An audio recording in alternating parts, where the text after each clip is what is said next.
This is the 10-Minute Teacher Podcast with your host, Vicki Davis.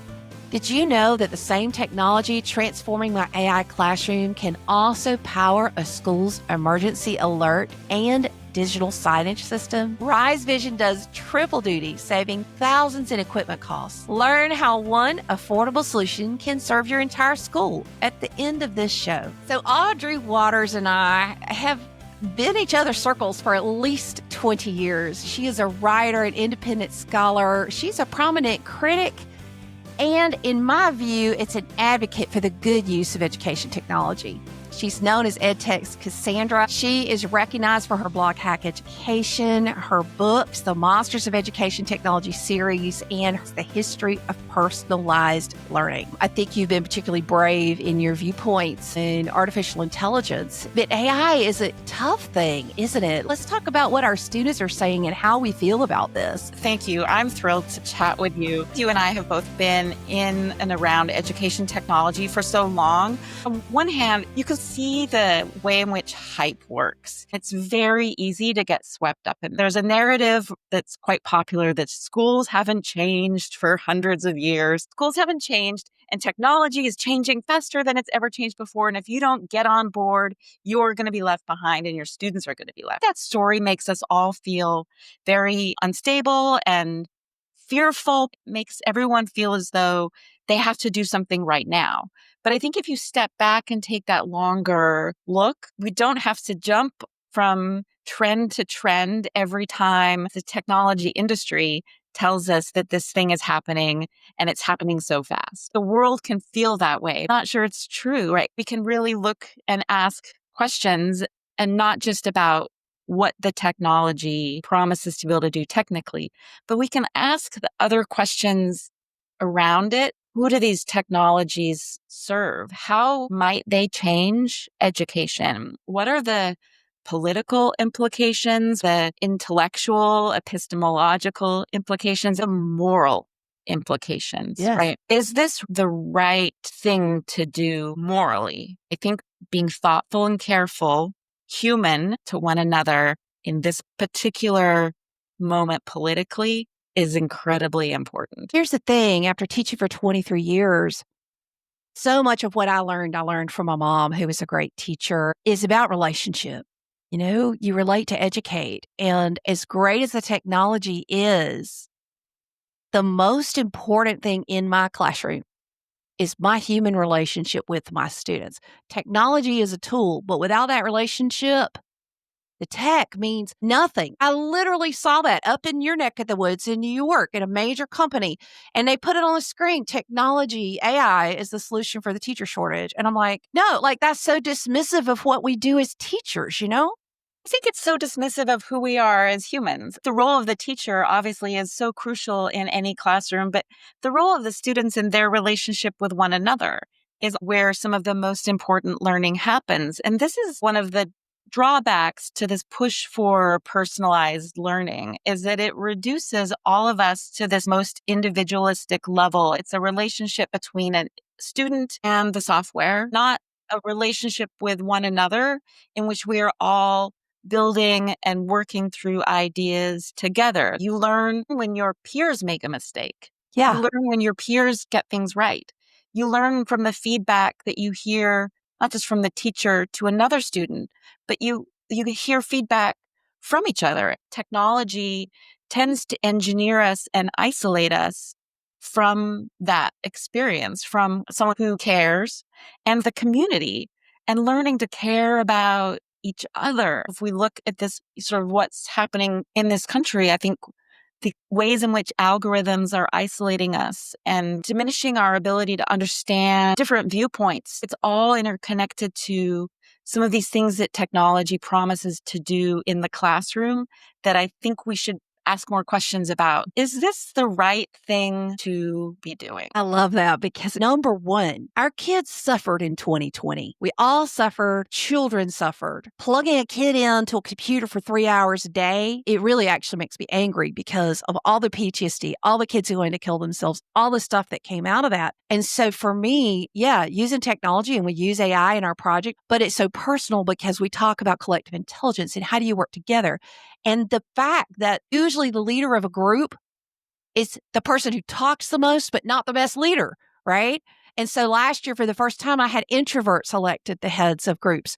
You can't teach that plugged into a computer. One of the things that technology try to engineer away from is that we're all inhabiting bodies. There are all of these cues that we pick up from one another's bodies. I think a teacher understands this in the classroom. Technologists will say, well, teachers don't know if students understand or not. And you're like, oh, yes, you do.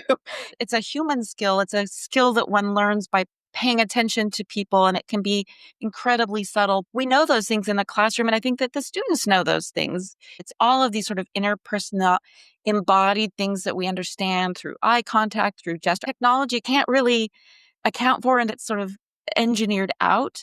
It's just not a full understanding of the human experience. We're a human being, not just a human doing. When I interviewed my students, I said, hey, if you could wave a magic wand and get rid of AI, would you? And they were both like, yeah.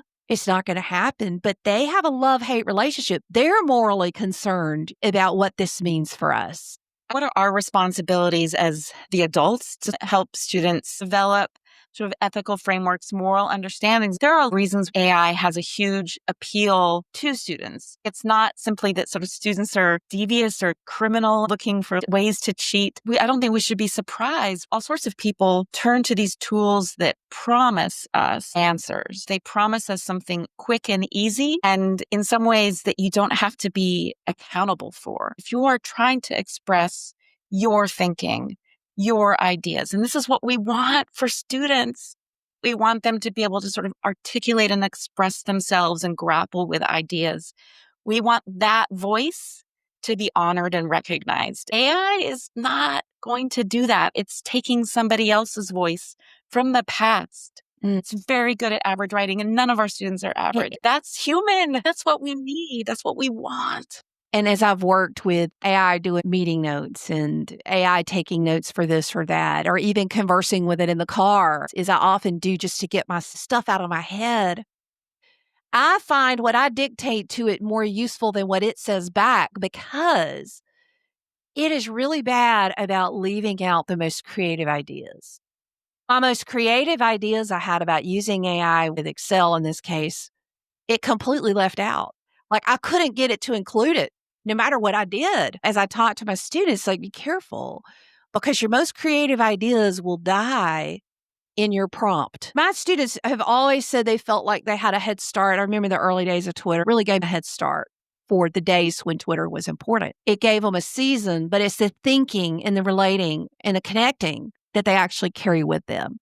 It's really not what the technology can do. That's part of it. It's more that sort of metacognitive layer about where do these technologies live in the larger social landscape. Yeah. What really ticked me off was when Snap AI came out. I had a student whose brother had died tragically, and she was up at 2 a.m. and it just rolled out. And she came in the next morning and said, I talked with Snap AI about how to cope with my brother's death.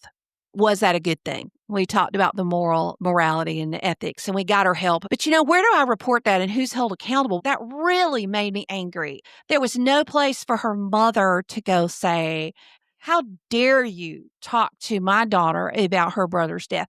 There's no accountability. We don't understand how it works, but we praise it anyway. We can't monitor it, but we trust it. We can't report issues with it, but we use it anyway.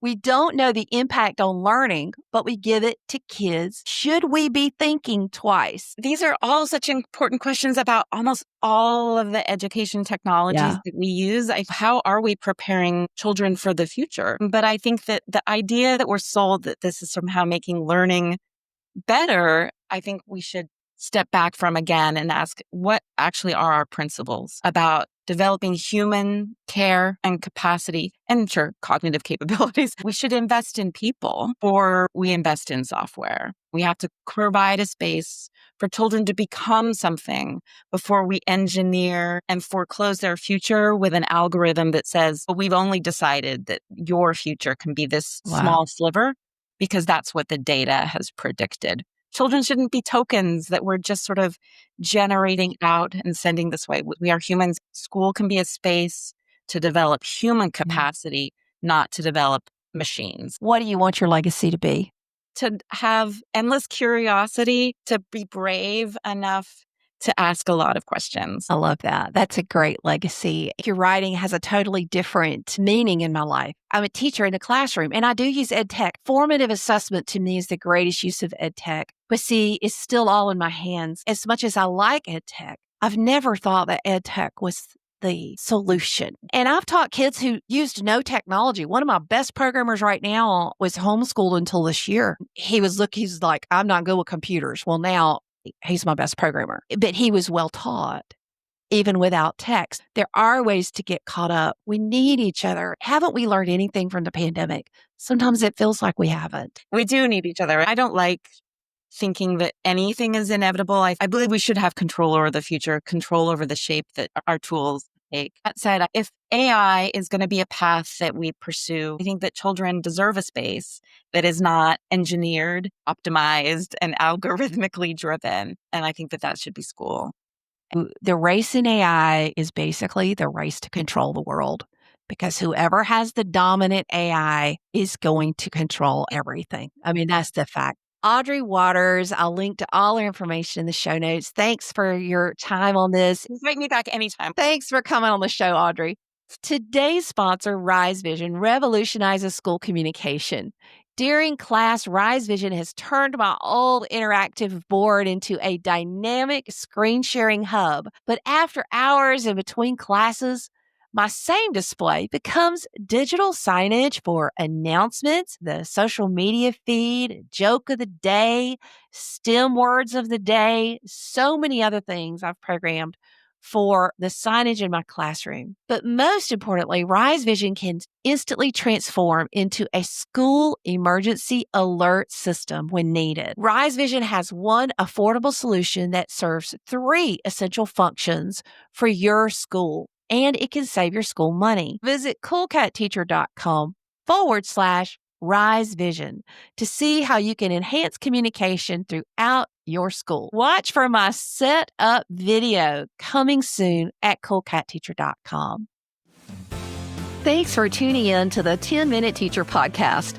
Watch the video version of this podcast and catch my new radio and TV show, Cool Cat Teacher Talk, on YouTube and a radio or TV station near you. Join my Cool Cat Teacher Classroom Matters newsletter at coolcatteacher.com/newsletter. Leave a review if you found this helpful.